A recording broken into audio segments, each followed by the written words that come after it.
Good hello friends, my name is Mel and welcome back to my channel.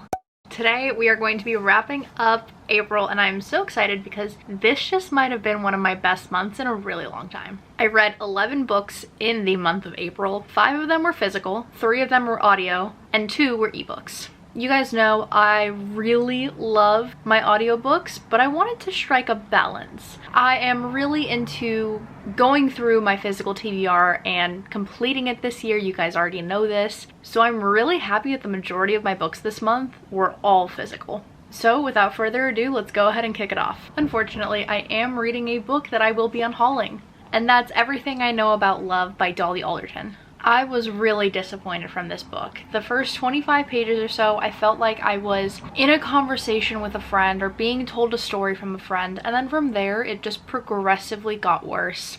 I really don't understand how this ended up getting adapted into a Peacock show. I really don't feel like there was enough content for there to be a show, and it just kind of felt like a personal diary that got published. I guess what I'm trying to say is I went into this thinking that I was going to learn something, and unfortunately a book like this just didn't deliver the messages that I thought it was going to. Normally when people say a book reminds them of another, it's a compliment, and I really don't know how to present this one, but it reminds me of normal people and all of the things I hated about normal people. Unfortunately, I am really disappointed. I am giving this a 1 star and I will be promptly unhauling it from my shelves. Up next, I read a book / 2 novellas that I absolutely loved. A very stark difference from Everything I Know About Love, and that is Last Violent Call by Chloe Gong. This contains 2 books in it, A Foul Thing and This Foul Murder. This follows Roma and Juliet. This follows Benedict and Marshall. Are you joking? These books were literally so beautiful. It was so easy for me to fly through this collection of books. I read them both in one sitting and I could not get enough of Chloe Gong's words. When I say I am so excited for Foul Heart Huntsman, which is the conclusion to the Secret Shanghai series, I just loved being back with Roma and Juliet, back with Benedict and Marshall, and I'm so happy that this really bridges the worlds of These Violent Delights and Foul Lady Fortune.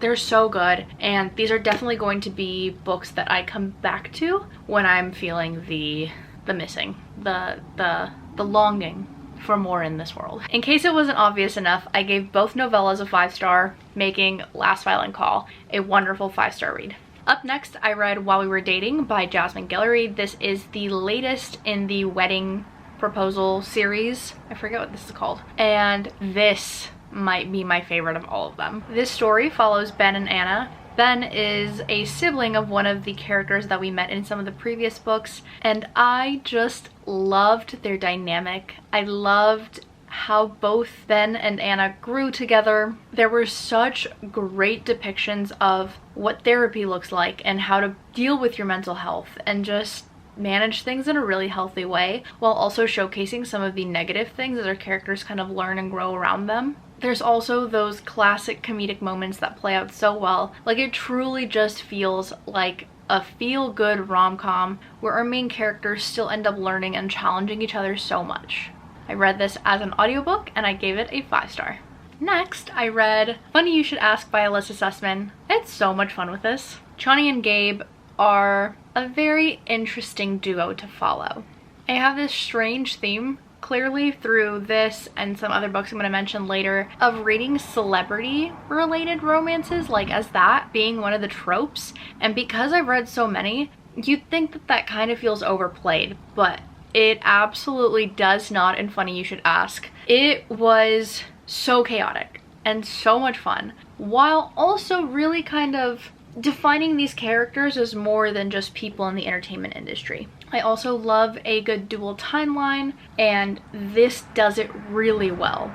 Normally a make or break factor for some of these dual timeline books is if it seems like forced, if it doesn't flow well, and if it doesn't really create a good path throughout the book, I'm not gonna like it. But I really enjoyed the way that this was done. My biggest gripes with this, our main character, Chani, she is just a little, how do I put this?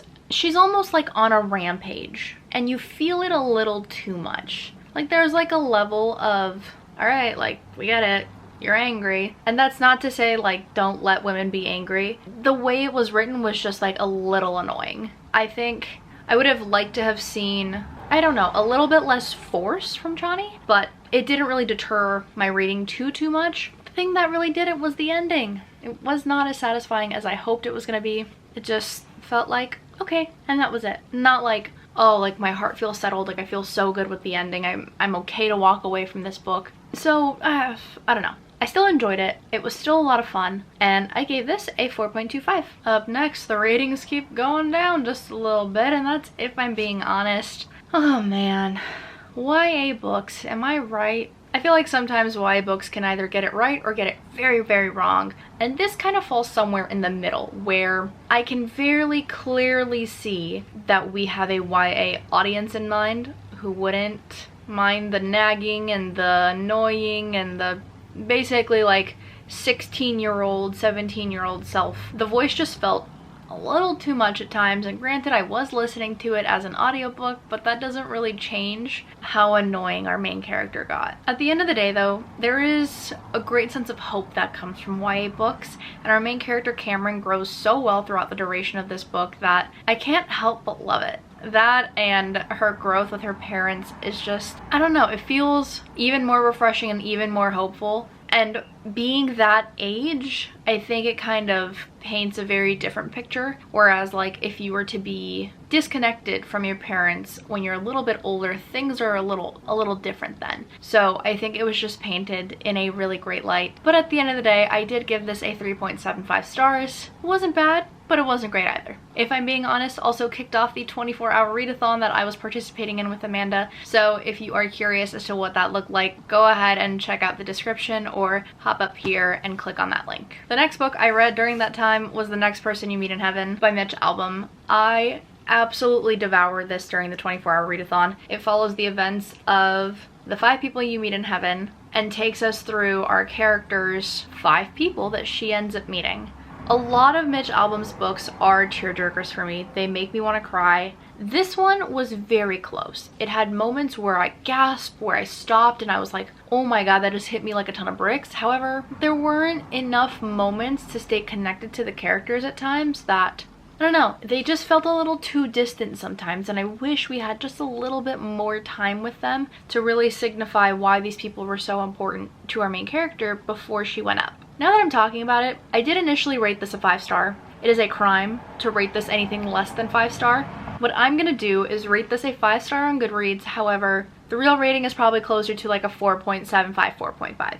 And the last book that I read during that 24-hour readathon was Snow Falling by Jane Gloriana Villanueva. This is the novella in Jane the Virgin, and it covers 2 episodes. The first one being Jane and her then husband Michael meeting. The second being the birth of Mateo, their son. So it takes you through that whole journey. If you've seen Jane the Virgin, you will absolutely know what this is. It's so fun.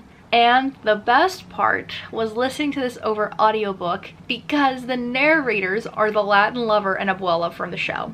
I had so much fun going back to the Jane the Virgin world. However, the writing of this book is actually not that great. Obviously, it's a ghostwriter who wrote the book.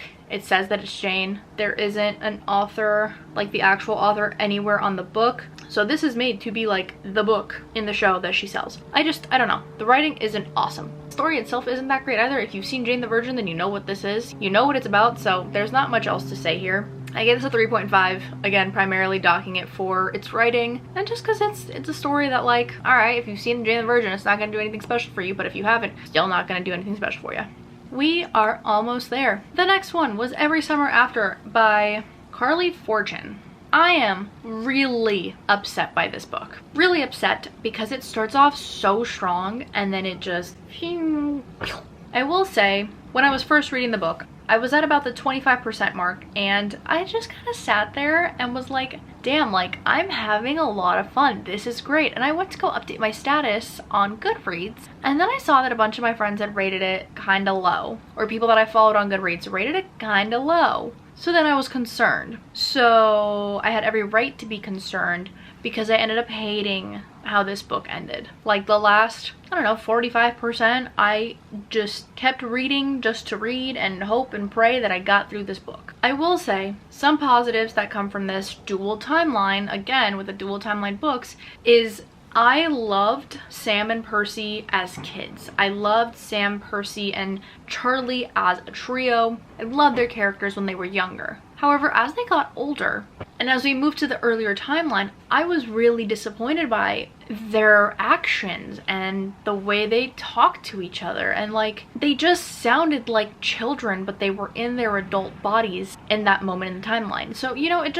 rubbed me the wrong way. There's something different between it being like, you've grown up, but you have all this history and like, you have a reason to be angry. Like, yeah, sure, there's that. But then they're just being like blatantly annoying and like, I don't know. The dual timeline is written really well and it was good until it just wasn't. And a mild spoiler in case you haven't read this book yet. If you hate the cheating trope as much as I do, don't read this book. It's just gonna piss you off. I wish I knew that the cheating trope was in this. I really wish I knew, but I didn't. And I hate it myself for it. Continuing on the trend of dual timelines, the next one I've got is The Two Lives of Lydia Bird by Josie Silver, who's the author of One Day in December. Again, this one was more strange than disappointing. What happens to our main character is her husband, or her boyfriend actually, gets into a car crash and dies on the day of her birthday. So immediate trigger warnings for death, grief, God, everything in between, you name it. Like, it gets kind of bad in here. But for our main character to learn how to move on and do her thing and get out of this funk, she needs to just get it together, right? But wrong. She decides to go to the doctor because she has a hard time sleeping. She gets these pills, and as a way to cope, her subconscious creates like a secondary life where her husband never dies, they get married, they're able to have a family, and they're just thriving. While in the real world, our main character is just sad and grieving and is going through it. I will say, the second life felt a little bit Matrixy. Oh, you're gonna take the blue pill and you're gonna see the world as it really is, or we're gonna show you two different versions of it. I didn't think it was bad, but I just thought the more I listened to this book, the more I was thinking like, this is just weird. Like, where is this going? I also think it was just a little too long and a little too drawn out. It could have been so much better if it was shorter, but it just like these moments in the worlds, I don't know. They just felt too long, too drawn out, and it could have been simplified, or if you're gonna make them that long, just make them a little bit more interesting. Anyway, I gave this a 3-star. It was okay, but it wasn't great, and I probably won't be reading from this author again. The next one that I read was an arc that I got from NetGalley, and that is The Last Word by Kate Birchall. I gave this a 4-star, and I really enjoyed this. From the very beginning, I loved Harper's development as an individual. I love that we got to see her character set in her world and like learn what it is she's doing on the regular without the love interest getting introduced. But when he got introduced, he got introduced. Like I said in a previous video, this is Book Lovers meets The Hating Game.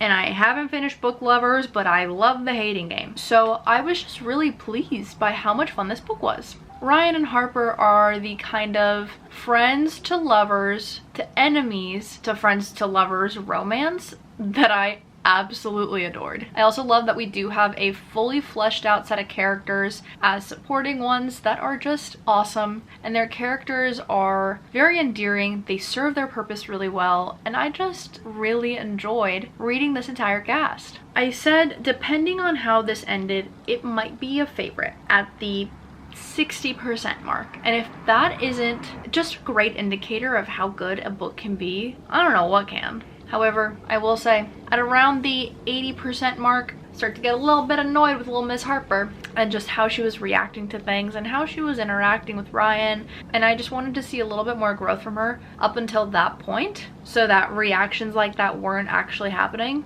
but we didn't, and instead we got the Harper that she is. Did I dock it a little bit for that? Yeah. But did I really enjoy this? Yes, I gave it a 4-star. The banter in this is so much fun. And Ryan and Harper are characters, mostly Ryan, is a character that you will fall in love with more than Harper falls in love with. Like, I think Ryan might be one of my new favorite male protagonists and a character that I will forever compare others to. And the final book on this list, which is a book that I have not yet finished, but I will by the end of April, is Book Lovers by Emily Henry. I am just about halfway through it, and what can I say? Nora and Charlie, they are a duo that I am really loving.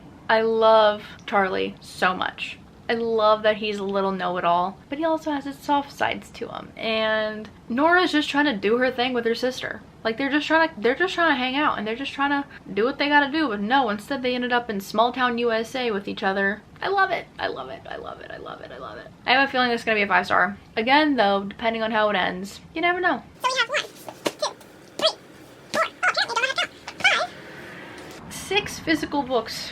Hold on, let's thumbnail this. So 6 physical books, a bunch of ebooks, and a bunch of audiobooks, and I am really proud of myself this month. So last month, you guys may have noticed that I did not put together a TBR, and I think that's why I had one of the best reading months in a long time. While there are still books that I want to read for videos and specific series that I'm continuing, I love the flexibility that I allow myself to have when I don't set a TBR, but I'm going to test that this month and see if that's actually the case. So far, I've got some very ambitious plans for May as per usual, but I guess we're just gonna have to wait and find out until the end of the month. But friends, that is it for today's video. So many books read in April, and some new favorites and some new least favorites. I am just so happy to be kicking off the first half of the year in such a positive note. I am almost done with my Goodreads reading goal, which is super refreshing and just great to be back in this groove of loving my books. Thank you so much for watching today's video. If you enjoyed, please make sure to leave a like, comment, and subscribe. And until then, I'll catch you in the next one.